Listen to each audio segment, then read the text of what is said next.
southern Kentucky. This is WYMT Mountain News First at 4. Good afternoon, I'm Steve Hensley. First at 4, a Magoffin County toddler rescued after being lost in the woods for days could be heading home later today. Rescuers found Kenneth Howard Wednesday, 3 days after the 22-month-old went missing.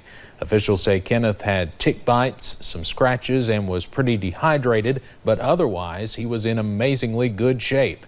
Nick Oliver is outside the hospital the little boy was taken to. Kenneth's family say he is expected to be released from the hospital today, all after one chaotic week. Doctors were holding him at this West Virginia hospital since he was rescued Wednesday. Now, family members say he was being treated for some swelling, dehydration, and several tick bites in his ears and up his nose. Now, doctors conducted some blood work, and according to the family, he's good to go. Good news for him and his cousin, who say he can't wait for the moment they're reunited. It feels great to know that he's okay and that he's not going to spend any longer time have to stay in the woods. Now, we are hearing some details about a possible celebration that's being planned for Kenneth, but the details towards that celebration are still being planned at this time. In Huntington, West Virginia, Nick Oliver, WKYT. And we'll have more coming up tonight at 6. We have some breaking news, a traffic alert to tell you about that's just coming into our newsroom. Officials say there is a 2-vehicle crash on Kentucky 122 in Printer near Fisher Hollow in Martin. That's in Floyd County. Both lanes are closed as crews work to clear this crash. We are told it involves a motorcycle, but no word yet on if there are any injuries. We do not know yet when the road will be back open. A golden alert was issued this morning for a missing Manchester man. The London Police Department says 35-year-old William D. Wolfe was last seen this morning around 3 a.m. in the parking lot of St. Joseph, London, Kentucky One Health. His mother says he made a suicidal comment and asked her to call police. He then told her he would walk along I-75 and hitchhike to Florida. Police could not find Wolfe. He has an injured ankle, brown hair, blue eyes, a goatee, is 5'10", 150 pounds, and has a tattoo of a cross on his right shoulder. He was last seen wearing black shorts, gray shoes, and no shirt. He does have a history of mental health issues. If you see Wolfe, you should call 911.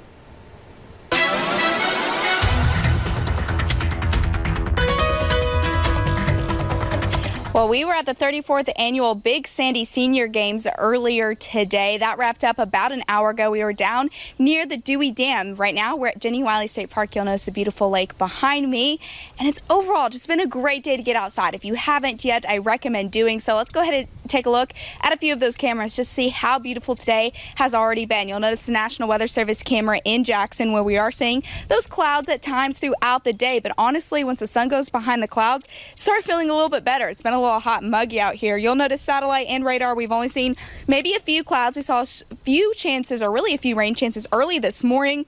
Kind of made it a little bit cooler once we got out here early this morning, but we definitely warmed up pretty quickly. You'll notice those low to mid 80s right now across eastern Kentucky, but I promise you those dew points making it feel a little bit warmer outside. But really over the past couple of days, every day we've seen those temperatures go up anywhere from about 5 to 10 degrees warmer, and we've seen that today if you look at that 24-hour temperature change. Now we'll remain into those upper 70s to lower 80s by the time we get to right around 6 o'clock this evening. We'll drop it to the lower 70s by the time we get into the overnight hours. And as we head into the weekend, good news is we see that beautiful weather continue. We'll have a look at that full forecast coming up for you guys in just a few short minutes.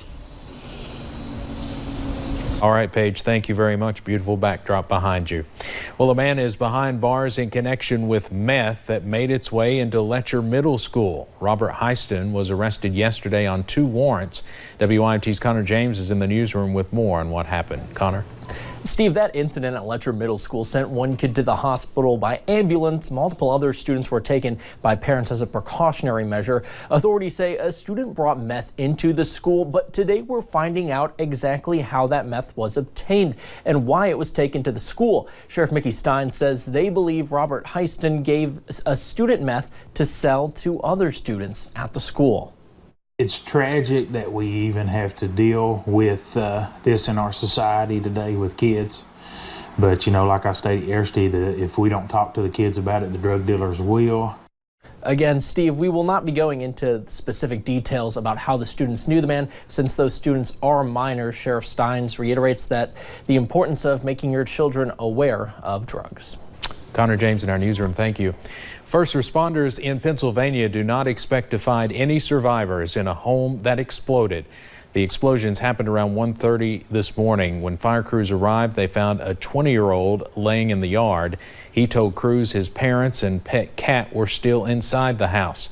That is when a second blast hit and reduced the house to rubble. Officials found one body where the house once stood, but the body was burned. They do not know if it's a man or a woman. The fire chief says the recovery effort is difficult.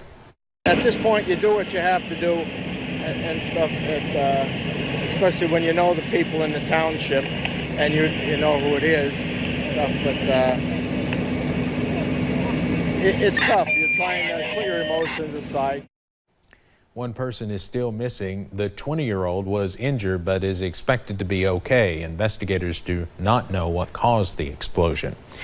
The Trump administration unveiled a new plan yesterday to change how America lets in legal immigrants. Now it is reportedly considering different plans to deal with undocumented immigrants already in the United States. The president is reportedly considering using a little-known law to allow the military to round up immigrants already in the U.S. The Insurrection Act allows the president to deploy military troops within the United States to put down lawlessness, insurrection, and rebellion. Is the administration considering the Insurrection Act? Look, the president has been very clear. He's going to do everything within his... Is that a yes or a no? He is going to do everything within his legal authority to protect the American people and families across this country. No, I'm just saying there are lots of tools at his disposal. We haven't used them all, and we're looking at ways to protect the American people. Now, President George H.W. Bush invoked the act in 1992 to quell the Los Angeles riots. In 1957, President Eisenhower used the act to enforce school desegregation in the South. Missouri lawmakers passed anti-abortion legislation today that makes it the 5th state this year to enact a so-called fetal heartbeat bill. Dr. David Eisenberg, a medical director at an abortion clinic, believes abortion restrictions only endanger women who are bound to get them anyway. The new Missouri law would ban abortions at 8 weeks of pregnancy, even in cases of rape or incest. The only exception, medical emergencies. Missouri's anti-abortion advocates argue the bill is meant to protect women, especially those with fewer means. Most women don't want an abortion, and the number one reason that they feel they have no choice is because they don't have the finances.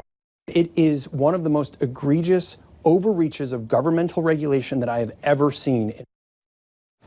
Missouri's governor is expected to sign the bill.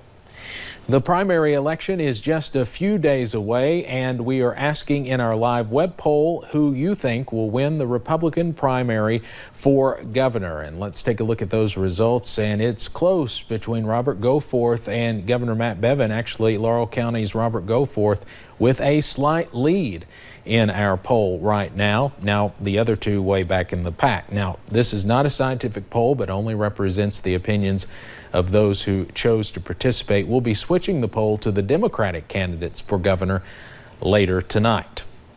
The United States, Mexico, and Canada have come to an agreement. President Trump is expected to lift steel and aluminum tariffs on the two countries as soon as today.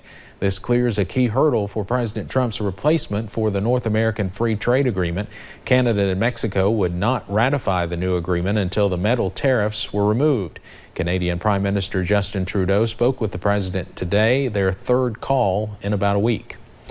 Let's head over to Wall Street now. This Friday afternoon, the Dow closes down today more than 98 points. The 34th annual Big Sandy Senior Games continued today, bringing competitors to Dewey Dam in Floyd County. Participants and volunteers from Floyd, Magoffin, Martin, Pike, and Johnson counties joined together to enjoy the sun and fun. From archery to lawn bowling, the games included a little something for everyone. But many of the seniors say winning the games isn't the reason they continue to show up every year. I don't care if I win. It's just participating and being able to do it, because as we get older, I mean, it's a challenge for us to move and to get around, so we try our best. So if we keep moving as a challenge, then we're better every day. The awards banquet for the game participants will take place Wednesday, May 29th at the Wilkinson-Stumbo Convention Center. Straight ahead on First at 4, ever make a mistake at work? What about one that costs more than $5 grand? That story just ahead. And the heat and humidity continues, but does that actually continue into the new work week? I'll have those details coming up for you guys in just a few short minutes.